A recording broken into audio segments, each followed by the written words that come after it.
সংসদে একটি কার্যকর এবং গঠনমূলক বিরোধী দল হিসাবে দুনিয়ার সভ্য দেশগুলো যেভাবে দায়িত্ব পালন করে আমরা সেই কালচারটা, সেই সংস্কৃতিটা সংসদে আমরা দেখতে চাই। সংসদের দুইটা অঙ্গ, একটা সরকারি দল আর একটা থাকবে বিরোধী দল, এটাই স্বাভাবিক। বিরোধী দল যেন তার ন্যায্য অধিকার, সংসদে কথা বলার অধিকার পায়, সেটা আমরা আশা করব। নূতন সরকারের দায়িত্ব যারাই নেবেন, দায়িত্ব নেওয়ার পরে আমরা আমাদের দিক থেকে নৈতিক দায়িত্ব পালন করব ইনশাআল্লাহ। আমরা তাদেরকে আশ্বস্ত করব, দেশ এবং জাতির স্বার্থে আপনাদের পাশে আছি, আমরা হাতে হাত রেখে কাজ করব। স্বার্থ বিঘ্নিত হলে আমরা আমাদের দায়িত্ব পালন করব। এই পাহারাদারির মধ্য দিয়ে একটা জাতিকে আমরা কাঙ্ক্ষিত গণতন্ত্রের রাস্তায় উঠাতে পারবো বলে আমরা আশাবাদী। আমরা আশাবাদী থাকতে চাই এবং আমরা ইতিবাচক দৃষ্টিভঙ্গি পোষণ করতে চাই। দেশে আইন শৃঙ্খলা রক্ষা করা, সামাজিক সৌন্দর্য বিধান করা, মানুষের অধিকার সংরক্ষণ করা, জনজীবনে নিরাপত্তা নিশ্চিত করা এবং জনগণ যে বিভিন্ন সিন্ডিকেটের কবলে পড়ে অতিষ্ঠ, সেগুলা থেকে বের করে আমরা আনতে পারবো যদি সরকারি দল আন্তরিকতার সাথে উদ্যোগ গ্রহণ করেন, এবং আমরা সেই ক্ষেত্রে সহযোগিতা করব, আমরা আশ্বাস দিচ্ছি।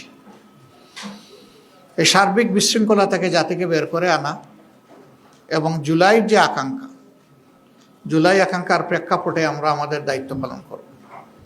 আমরা অতীতেও বারবার জুলাই শহীদদের প্রতি গভীর শ্রদ্ধা নিবেদন করেছি, জুলাই যোদ্ধাদের প্রতি শ্রদ্ধা নিবেদন করছি।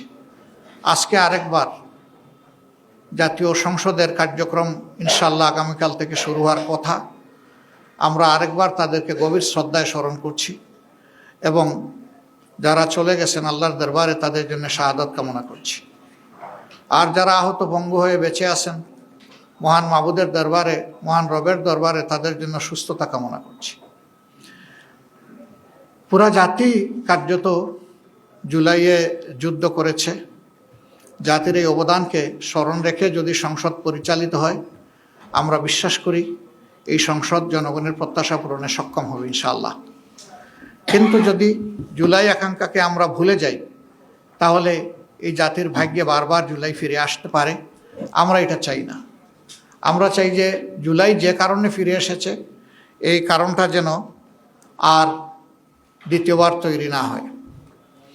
আমরা এখন যে দেশটা, স্বাধীন দেশটা আল্লাহর মেহেরবানিতে পেয়েছি, এটি একসময় পাকিস্তানের অংশ ছিল। 47-এ যারা যুদ্ধ করে, সংগ্রাম করে পাকিস্তান তৈরি করেছিলেন, তারা অনেক ভালো কথা বলেছিলেন, কিন্তু সেই ভালো কথার প্রতিফলন জনগণ দেখেনি। তারপরেও 47 যে পূর্ব পাকিস্তান ছিল, এটাই বর্তমান বাংলাদেশের সীমানা। ওই সীমানা নিয়েই আমরা চলছি। কাজে এটার ভিত রচনা হয়েছে 47।